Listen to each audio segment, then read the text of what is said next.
A while back I did the videos on long-term food storage in buckets, and I said it'd be wise to open up a bucket every couple of years, check the contents, especially if there's cans in there, because every now and then the cans aren't sealed properly. Here's a fine example. I just opened up a bucket after 3 years and found this can of SpaghettiOs.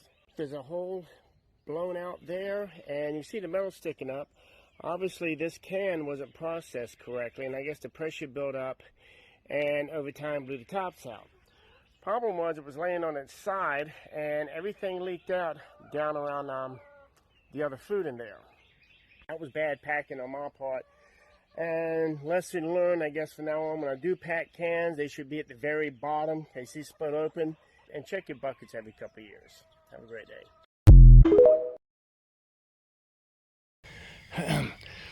Well, you can see on the date that video was done 4 years ago, and yeah, I'm guessing it's both between the acid and the tomato sauce.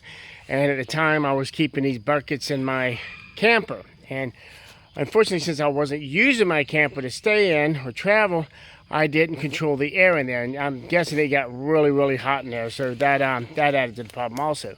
Well, since then, I've got into burying a lot of my caches out in the woods, because if you keep up with my videos, of course I have a pantry in the house, but I try to keep all my food separated so that I'm not keeping my eggs in one basket. I keep stuff in my car, my bug out trailer, and over the 4 years I've hidden a lot of food and other necessities out here that I may need in an emergency one day if something happens to the house, or who knows, somebody comes in and drives us away from home. I'm gonna be able to come back and I'll have some stuff hidden in the ground as well, so I can take back what was mine.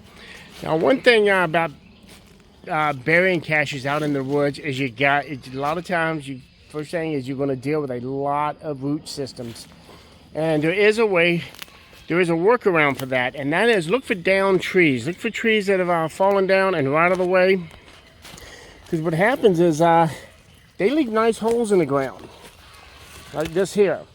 Yep, like this here. Very easy to dig out.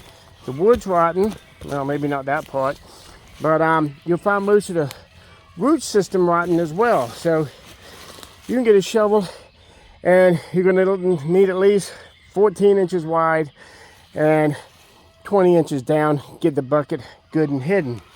And let's see, there's another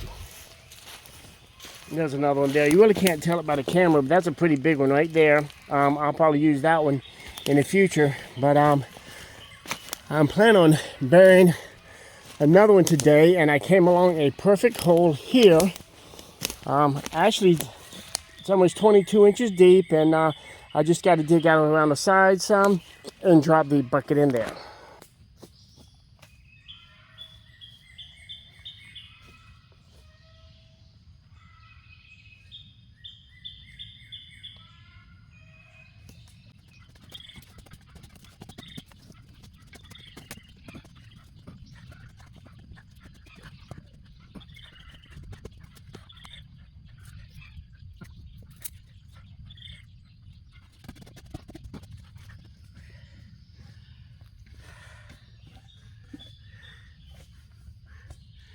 I have to tell you, this is actually one of the easiest holes I've ever come across. It was like it was already pre-made for the bucket.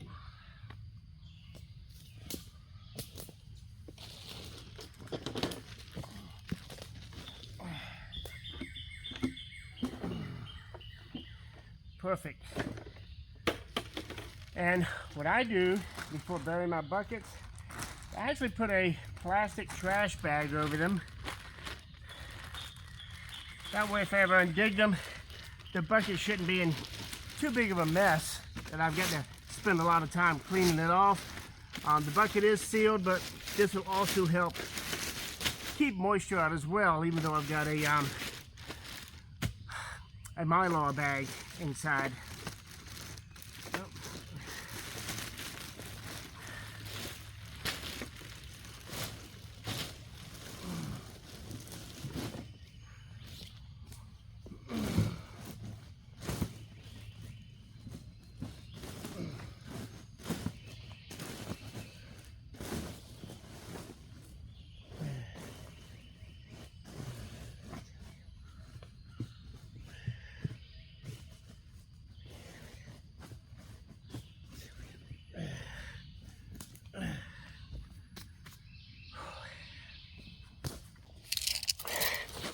It's a good 8 inches into the ground. And in a lot of cases also, if I get enough dirt over on top of it, pack it down, it would also protect it against most fires that would come through here.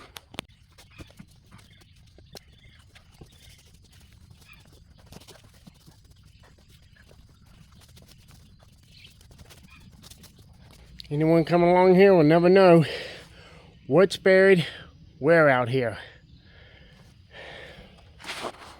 And there you have it. It's a great way to spread out your supplies, to place your supplies in strategic places, so that if you do have to bug out in an emergency, you don't have to worry about losing everything you have. You have to go sneak out into the woods and hide for however long it is. You've got supplies out there. Hell, you can put your food in these buckets. You can put weapons in the buckets. You can put camping gear in these. But anything you think you're going to need out there, fill these buckets up. Go out to a nearby park, state park, wherever there's a good wooded area. Look around for these holes that are in the ground from down trees. That way you don't have to do a whole lot of digging, and start placing caches all around there. Just make sure you make notes on where it is, or come up with some kind of marking system out here so that you don't easily forget where they're at. Because even if you're off by a few feet, it could take hours to locate that bucket, and you'd be doing a lot of digging, and all it's going to do is later on show people that you were there, and you may still be there as well. You got to have a plan. You got to have fallback systems in place to protect you and your family and your supplies, because if you want to survive whatever may happen tomorrow, you have to be thoroughly prepared for it today.